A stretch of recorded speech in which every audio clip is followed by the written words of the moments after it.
नमस्कार। आप देख रहे हैं अपना चैनल न्यूज सच तक और मैं हूं सोनेलाल। आज हम एक ज्वलंत विषय लेके चल रहे हैं। अपने पड़ोसी देश, जो खास पड़ोसी देश हैं, नेपाल। नेपाल में आज इतिहास अपने आप को फिर दोहराने की कोशिश कर रहा है। जैसा कि आप सब जानते हैं, 1 जून 2001 को वहाँ की राजशाही का लगभग अंत हो गया था। वो 1-2 साल और चली उसके बाद में, लेकिन सही तरीके से देखा जाए तो 1 जून को ही वहाँ की राजशाही का अंत हो गया था। अब इसमें पता नहीं एक जैसी वहाँ किंवदंती चलती है कि एक संत का श्राप लग गया, या फिर विधि का विधान था, और या फिर जैसे आमतौर पर कह दिया जाता है ये होना था, या ऐसा हो गया वैसा हो गया। तो वो चीज़ अलग है। लेकिन वहाँ पर एक वहाँ के जनमानस में एक किंवदंती प्रचलित है। कहते हैं कि लगभग 300 साल पहले एक राजकुमार जो जंगल में गए थे, क्योंकि उस समय जंगल में जाया करते थे राजकुमार, और कभी कभी आखेट के बहाने, कभी कभी अपनी प्रैक्टिस के करने के बहाने। तो ऐसे ही एक राजकुमार जंगल में गए, तो वहाँ पर एक उनको महात्मा मिले। महात्मा तो बहुत बुजुर्ग थे, लेकिन बताते हैं कि बहुत ही ओजस्वी। उनके मस्तक से देख के लगता था कि बहुत ही ओज है, बहुत ही पहुँचे हुए फकीर हैं। तो इस प्रकार से जब महात्मा के पास पहुँचते हैं, तो जैसा कि उनकी शिक्षा दीक्षा थी कि बड़ों का सम्मान करना, साधु महात्माओं का भी सम्मान लोग करते थे, तो उन्होंने उनको साष्टांग प्रणाम किया और उनका सानिध्य प्राप्त किया। तो बताते हैं महात्मा जी ने कहा कि राजकुमार, मैं आपसे एक बात कहूँगा, आप पूरी करोगे? तो राजकुमार ने कहा, हाँ बाबा जी, आप जो कहेंगे उसको पूरा करने के लिए मैं तत्पर हूँ, आप आदेश तो करें। तो महात्मा ने कहा कि 1 कटोरा दही लेके आओ। अब उस जंगल में 1 कटोरा दही तो इनको समझ में नहीं आया, क्योंकि अब राजकुमार थे, उनके लिए कोई असंभव नहीं था। तो उन्होंने बोला ठीक है। घोड़े पर रहे होंगे, उन्होंने अपना घोड़ा दौड़ाया और जहां से भी इंतजाम करके 1 कटोरा दही लेके आए। महात्मा ने पूरा दही एक ही सांस में पूरा पी गए, खत्म कर दिया कटोरा।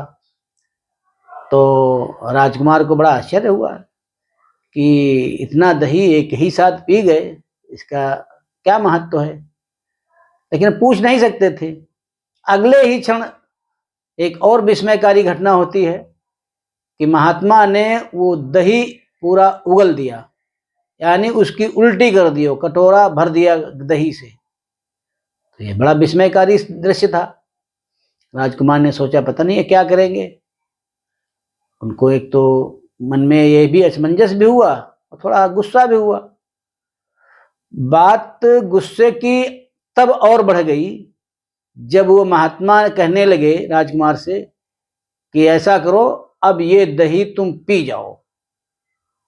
अब किसी के सामने कोई उल्टी की हुई चीज अगर कह दे तो सोचने से ही बहुत बुरा लगता है, और राजकुमार के सामने राजकुमार को बहुत गुस्सा आया।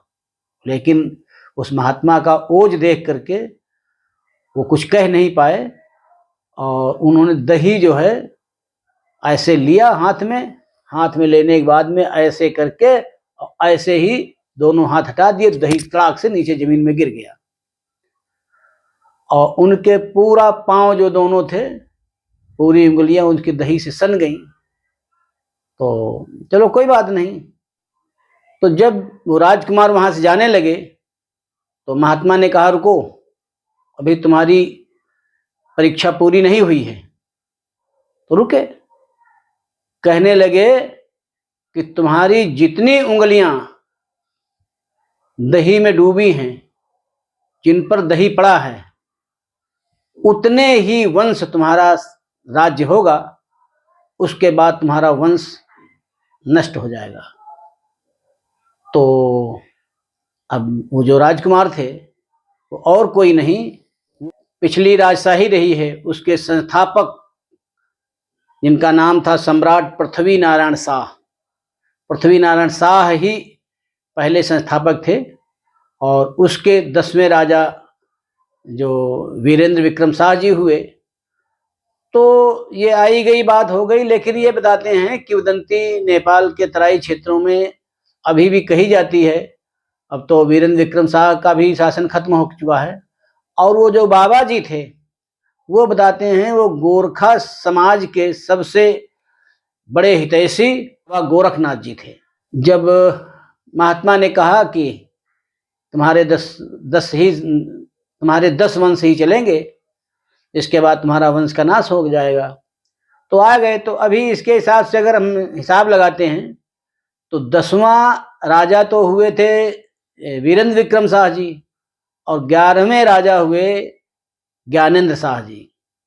और ज्ञानेंद्र शाह के शासनकाल में ही वहाँ पर जो है लोकतंत्र की स्थापना करने के लिए फसाद हुए, दंगे हुए और इस प्रकार से बहुत जन आंदोलन हुआ। और अंत में ज्ञानेंद्र शाह को भी वहाँ से अपने राजशाही खाली करनी पड़ी। जो वहाँ पर नारायण हिती महल है वो उनको खाली करना पड़ा और उनका जो शासन है वो खत्म हो गया, वहाँ पर लोकतंत्र आ गया। अब इसके पीछे एक तो कारण यह है कि वीरेंद्र विक्रम शाह जी को उनके ही बेटे दीपेंद्र ने मारा था।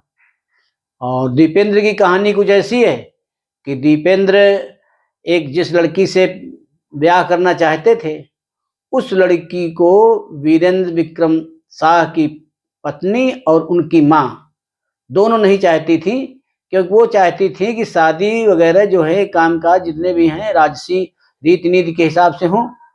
ये उसमें जो लड़की थी वो फिट नहीं बैठ रही थी। और जिस लड़की से दीपेंद्र शाह शादी करना चाहते थे उसका नाम था देवयानी राणा। तो अब इसके बाद में जब देवयानी राणा से शादी करने के लिए उनका परिवार तैयार नहीं होता है, तो बताते हैं दीपेंद्र शाह दारू पीने लगे। और उसी में ही एक दिन उनके घर में 1 जून को पार्टी थी। राजाओं के घर में पार्टियां होती रहती हैं। तो पार्टी में ही उन्होंने क्या किया कि अपने पिता को, अपने भाई को, अपनी माँ को और इस प्रकार से अपने चाचा को, एक और चाचा ज्ञानेंद्र के अलावा दूसरे चाचा भी थे, इनको और 5 अन्य लोगों को उन्होंने मौत के घाट उतार दिया दीपेंद्र शाह ने। और अंत में खुद भी आत्महत्या कर ली, एक गोली अपने मार ली और आत्महत्या कर ली। इस प्रकार से राजशाही का अंत हुआ। तो ज्ञानेंद्र कुछ दिन तक रहे राजा उसके बाद में, लेकिन इसके पीछे का राजनीतिक परिदृश्य देखा जाए तो वीरेंद्र विक्रम शाह के जमाने से ही चीन की जो हिमाकत थी वो बढ़ती जा रही थी। और उसने वहाँ के माओवादियों को, कम्युनिस्टों को वहाँ पर उनका संरक्षण उनको देना शुरू कर दिया, उनको सपोर्ट करना शुरू कर दिया। और इसी कारण जो है वहाँ पर धीरे धीरे हिंसा बढ़ती गई। लेकिन वीरेंद्र विक्रम शाह बहुत ही सबके प्रिय राजा रहे। उनके बराबर बताते हैं जितने 10 राजा हुए, 11 राजा हुए इनके वंश में, इतना प्रिय कोई नहीं रहा। तो ये जनता के राजा माने जाते थे। और उनके बाद में फिर क्योंकि ज्ञानेंद्र शाह का उतना बढ़िया तजुर्बा नहीं था शासन चलाने का, तो इस समय क्या हो गया कि जो देश विरोधी ताकतें हैं, हिंदुत्व विरोधी ताकतें हैं, वीरेंद्र विक्रम शाह के जमाने तक नेपाल जो है एकमात्र हिंदू राष्ट्र हुआ करता था। लेकिन उनके जाने के बाद में वहाँ पर जो है कम्युनिस्ट आए, कम्युनिस्टों ने फिर उसको सेकुलर बना दिया। और सेकुलर बनाने के बाद में फिर दूसरे धर्मों को बढ़ावा मिलने लगा। इस प्रकार से जो एक दुनिया का इकलौता हिंदू राज्य था, हिंदू राष्ट्र था, वो खत्म हो गया। अब वहाँ पर लोकतंत्र आया। और लोकतंत्र भी ऐसा कि 17 सालों में 13 प्रधानमंत्री बदल चुके हैं।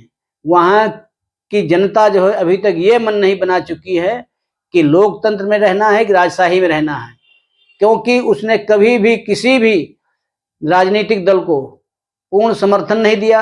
जितनी भी सरकारें बनी एक दूसरे के सहयोग से बनती नहीं, और जो एक दूसरे के सहयोग बना तो उसके बाद में टांग खिंचाई होती रही और सरकारें डामाडोल होती रहीं।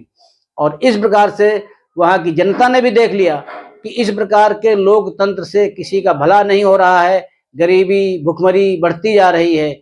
और अब लोगों ने कहा कि इससे बढ़िया तो वो राजा का ही शासन हुआ करता, राजशाही हुआ करती थी। अब राजशाही के सपोर्ट में लोग वहां पर आंदोलन कर रहे हैं। पहले राजशाही हटाने के लिए किया करते थे, लेकिन अब वहां पर राजशाही लाने के लिए सपोर्ट किया जा रहा है। लोग कहने लगे हैं, वहां की जनता नारे लगा रही है, नारायण हिती खाली घर मेरो राजा औंदे छ, यानी नारायण हिती जो महल है वहां का आप लोग खाली करिए, मेरा राजा आ रहा है। और ज्ञानेंद्र को सपोर्ट कर रहे हैं लोग, ज्ञानंद शाह दोबारा फिर राजा बने, ऐसी लोगों की इच्छा है। इसके लिए लोगों ने जगह जगह पर प्रदर्शन करना शुरू कर दिया है। कल तक कई जगह पर काठमांडू में भी और दूसरी जगहों पर कर्फ्यू लगा दिया गया था प्रदर्शनकारियों को देखते हुए, लेकिन आज वहां पर कर्फ्यू हटाया गया है।